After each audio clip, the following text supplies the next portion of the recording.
Their quarterly profits have shot up to $7.7 billion for just in this quarter. Devin, do you think that Samsung is on an unstoppable path? I mean, have they just taken over? When we talk about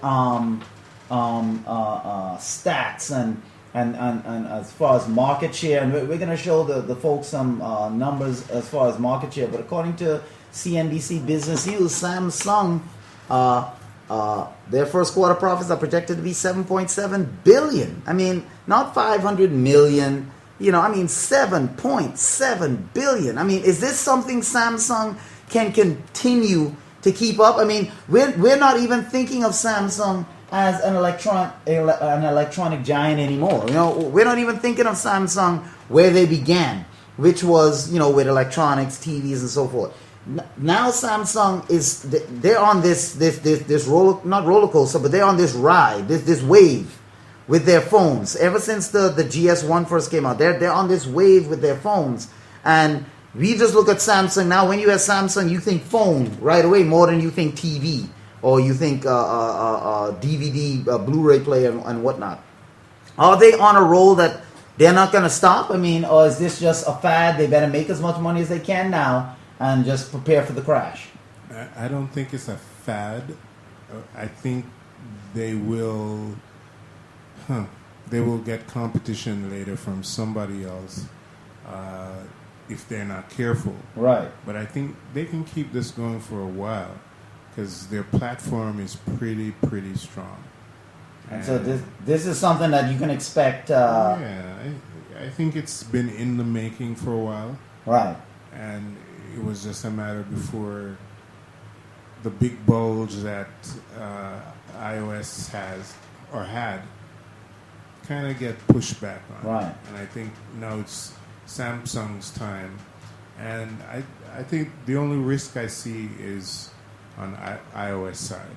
Right. I think they're the ones that are in real trouble. But right now, Samsung is in a good position because very good position. They not only are their quarterly results up, I mean, from last year, but I mean, they are creating one of the things that has become a phenomenon in terms of the GS4s, because I think their only hurdle now is being able to stay not just competitive, but stay innovative.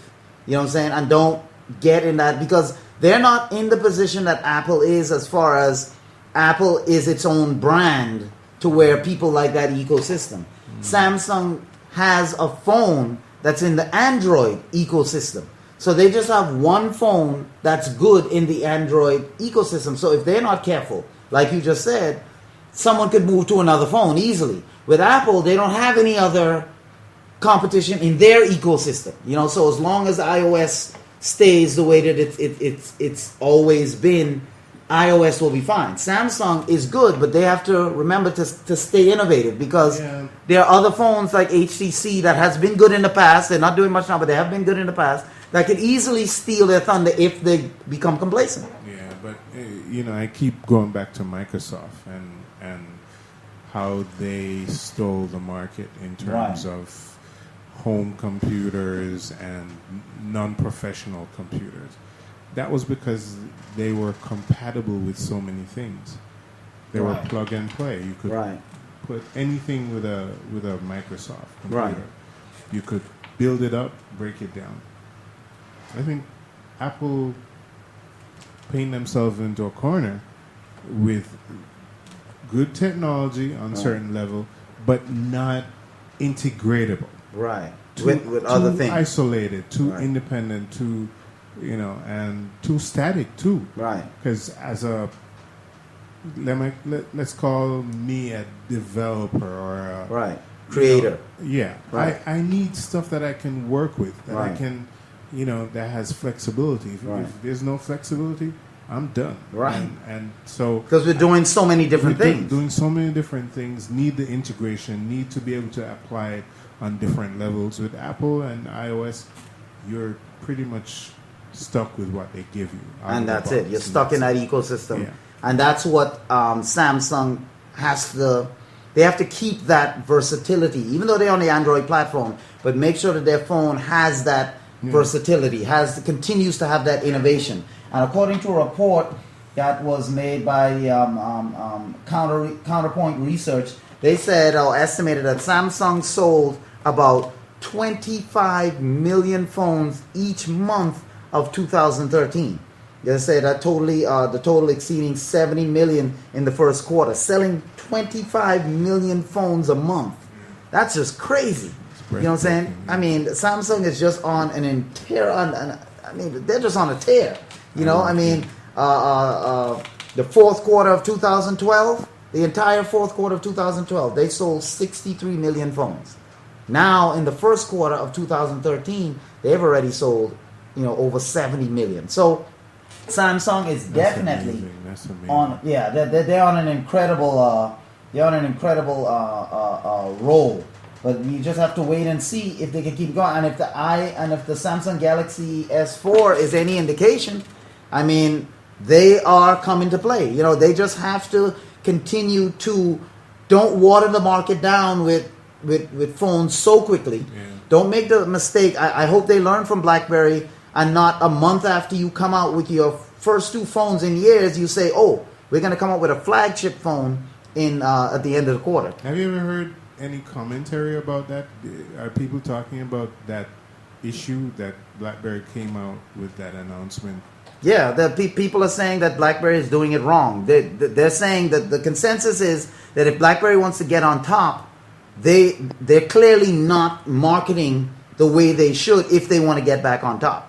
Because to announce that you have a flagship phone coming later, only a month after you made a big deal about the Q10 and the Z10 phones being your go-to phones for everybody, doesn't make sense. 6 months down the road, 7 months down the road, in October, then you can say, "Oh, by the way, in 2 months, we're going to have another flagship phone." But that sounds like somebody walking into a car dealership, and buying the car, and they hype the car and everything, and you make that final payment. You say yes. Let me take the car, and as soon as you write the check, they go, "By the way, we're coming out with a new car next week, and it's going to be our flagship and car. it's going to be our flagship, Right. the best thing we've ever done." After they sold you for After 10 they did a hours. big presentation big and present, sold you. how good this car is. Right. They come out and say, "Oh, by the way, this car is going to be obsolete," come the end of the year. Yeah. You just don't you shoot yourself in the foot. But now that we're talking about, because we were just talking about how Apple becoming complacent and whatnot, I mean, clearly the folks at Apple don't seem to think that, that they're really doing anything, that they don't seem to be hurting. Let's just put it that way. Because according to a report by Technical, they reported that Apple's new campus, they're calling it. Now, this design was originally Steve Jobs' idea. They said one of the last major projects presented by the former CEO Steve Jobs, Apple is now reportedly trying to cut at least $1 billion off the cost of its new spaceship campus, which will require a little more work and resources to build than originally thought. Now, here is what it costs to build the spaceship. They have budgeted $5 billion to build their new home headquarters. $5 billion, not 5 million or 500 million. $5 billion to build their new home that they want to build. They said Jobs had originally presented the plans for a UFO-like campus building in Cupertino City to the Cupertino City Council in 2011. The company continued towards approval with feedback from the community throughout 2012. The 2.8 million square foot ring-shaped building was mapped out to have many of the same amenities as the original campus at one infinite loop, including a restaurant, fitness center, but the general public won't be able to visit this building. As grand as it is, only Apple employees are allowed. Do you think that, Apple is their head in the game right here, Devin? Do they need a $5 billion? Matter of fact, if I'm not mistaken, that's more money than the rebuilding of the World Trade Center. $5 billion they're spending on a 2.8 million square foot facility that's only going to be open to the employees. I mean, if you're going to build something that grand, wouldn't you think that maybe some tours or something to help offset the cost? But no, this building is going to be exclusive. The idea was to move into the new campus by the end of 2013, and Tim Cook said that during February's shareholder meeting that the move-in date had to be pushed back to 2016 because they're trying to shave some money off this thing. I mean, is it? They said that's because the cost has gone from less than $3 billion. Because cost inflation goes up, it's gone from less than $3 billion to nearly $5 billion, citing 5 separate unnamed sources familiar with the project. If their consensus estimate is accurate, Apple's expansion would eclipse the $3.9 billion that was spent to rebuild the World Trade Center. I'm asking. I mean, what is Apple thinking? Building such an edifice? Is this to show everyone, look, we have money? You know what I'm saying? So the reports of our demise and our uninnovativeness is greatly exaggerated, or is this just a good move that they're getting a good headquarters that's shaped like a spaceship? They're going to create buzz, and people are just going to more delve into Apple. I mean, what do you think about this, Devin? Does Apple really need a $5 billion a main location that's open only to their employees, or should this thing be open to the public? Remember, it's going to have restaurants inside, which you'll never see, but it's going to have it. I don't care. No.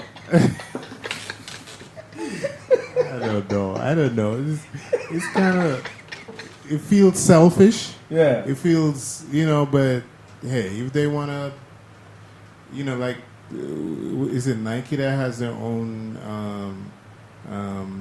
exercise system and workout room, workout area, and all that? Yeah, Nike, EA, all those big companies have. Yeah, I don't envy them. Let them have $5 their cake billion? and eat it. Yeah, it's their money. I mean, let them spend it.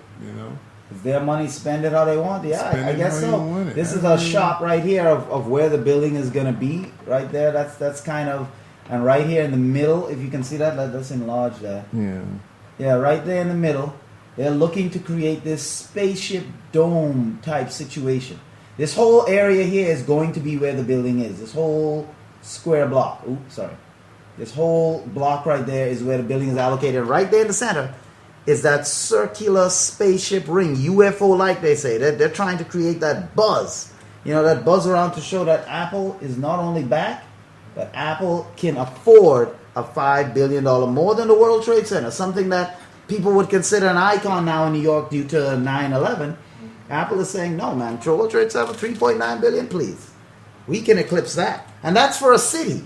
The World Trade Center is for matter of fact, not just for New York City, but everyone who comes there can enjoy it and see what's happening with it. This is just for Apple employees. So my thought on this when I saw this story is that yes, it's Apple's money, yes, but it's one of those things where when a company like Apple going up against Samsung and going up against the rest of the Android market, and how Apple has lost some of the market share that they used to have and stuff like that. Expenses like this, even though Steve Jobs was different. With him at the helm, remember the next 2 iPhone designs that Apple has in the kitty was done by Steve Jobs. So the iPhone 6 and the iPhone 7, not the 5S and the 6S. Those are just slight upgrades to the whatever iteration it is. So the